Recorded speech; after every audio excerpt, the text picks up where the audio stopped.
All right, guys, let's just keep going. Let's talk about the seventh time. I needed a gun. Okay, there's other times when I didn't have a gun on me. When I was younger, and, guys with knives and stuff like that. Get my competitive street jiu-jitsu instruction, we'll hear some of those stories. But since I've been CCW, and most of these are, carrying out in public stories other than the one time at a house. Pay attention how many were 1 or 2 or 3 or 5 or AK pistols. Pay attention and watch all the videos. So I bet there's probably a couple I'm forgetting in Atlanta. Times I needed a gun. Atlanta, go to the great state of Tennessee. Volunteer state. We're vague about this one, maybe. But working at a business, an establishment, and working at an establishment, some people were being told to leave. They were being told they were trespassing. I don't think I did anything wrong at all, but I just want to be a little safe here.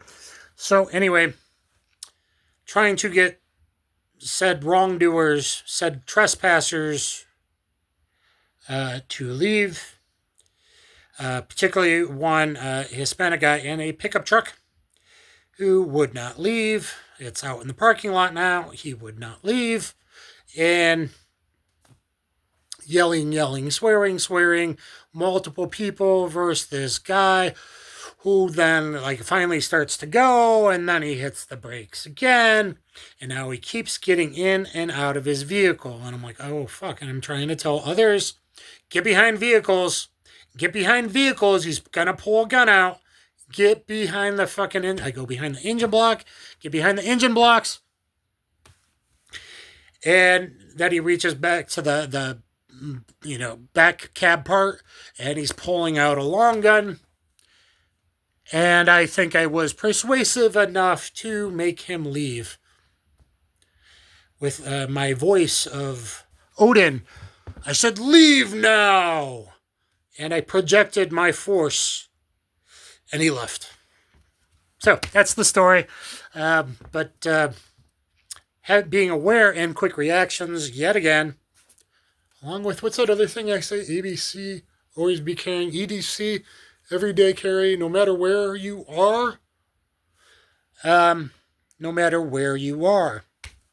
So, everyone else was dumb as shit, wanting to argue. Wanting to swear back and forth and let this thing that's a self-correcting problem, security professional, they started to leave. Let them leave. Stop talking. Stop engaging. Self-correcting problem. Stopping going. Guy getting out to yell and then get back in his car and then get out. And then here, I'd already yelled at everyone to get a cover. I'm already behind an engine block. He starts to pull out a long gun. Okay. Yes, of course. Called 911. Gave description of the vehicle, maybe showed him the video, and all of that. How fast do you think cops got there?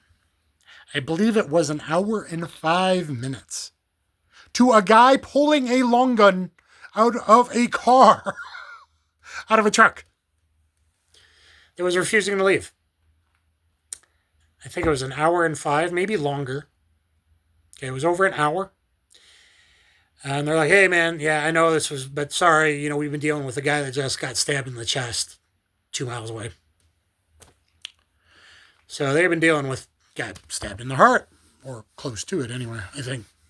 So that's the way it goes, Mr. Rich Folk. That's the way it goes. That's the reality of most people.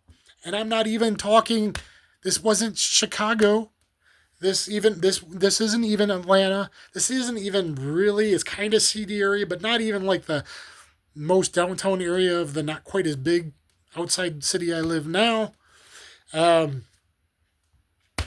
you go. So, awareness, jawing, be careful. Anytime you're jawing with somebody, they don't like the taking the hits to the ego. They will pull a gun or a knife or whatever weapon it is. You must always realize that.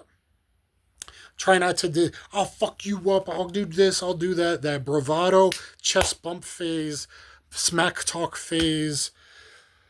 Don't do that.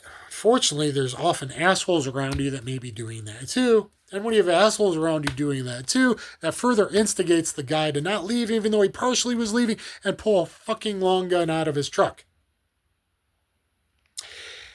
Which he might not just be using the threat at that point. You have to take it seriously.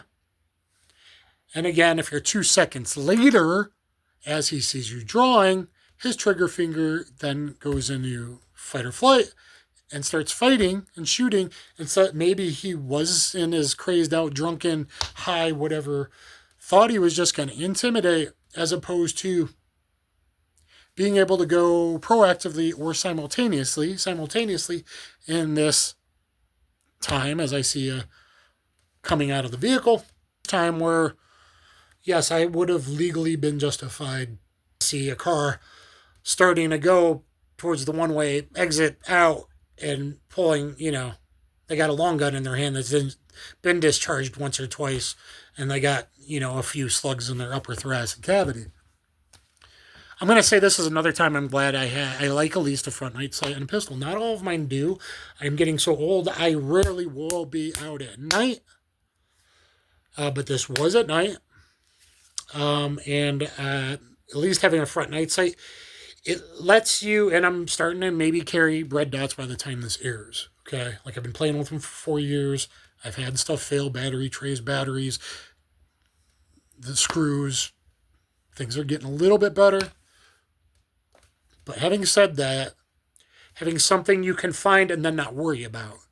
Like, you have so much of an adrenaline dump in that moment that being able to target focus, even with iron sights, but a front red dot or at least like orange sparkly paint kind of thing helps. Like, you're not going to focus on the rears too much. Even with irons, use them like a red dot, threat focus, okay? And you're putting that on it. This is also maybe another reason to carry good ammo.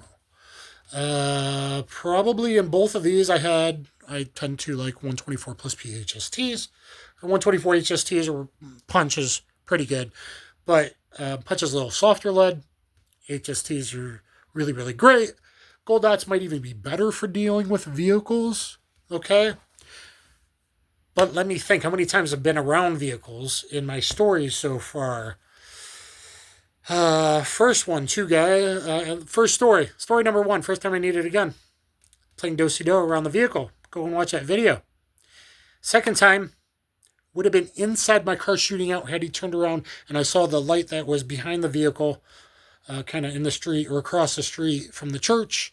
Had I seen him turn with a pistol, the glint, I would have been shooting out of pretty thick rear window. Not as bad as a front windshield. Inside windows aren't really bad to shoot in or out of.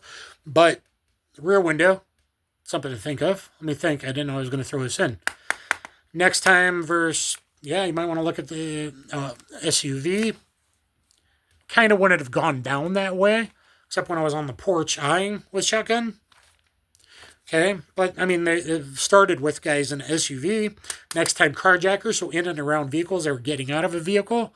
They could have been shooting at me, as they're getting in, or out the window with the. So what I'm talking about is good bullets. That you're not LE, so don't worry so much about barrier penetration. But like, HSTs are pretty good, baby. Okay, have a bullet that maybe can do good work against vehicles. I was in my vehicle, would have had to shoot through the door. First, the guy with the AK pistol. So this is interesting. I didn't plan this, obviously.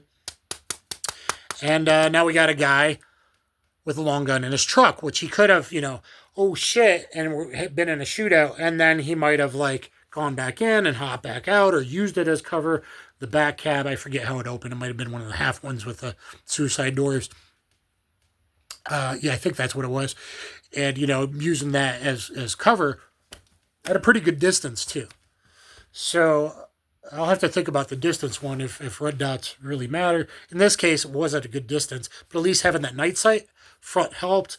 And I think you'll notice that theme in some of these as well, where people are like, oh, you don't need them. There's usually, yes, usually some lighting, but you don't know the lighting conditions. Doesn't hurt. And, instead of being a Target guy with a black front and ramp, I like the orange paint on it. Find some good orange nail polish. I used to have the fine neon. I couldn't find neon this last time. Got sparkly orange. But anyway, guys, like, share, subscribe. Here's another time that, second time that might have been pistol versus long gun. I mean, AK pistol isn't a long gun, but I'm going to treat it that way because of what it can do and what it's got on board, right?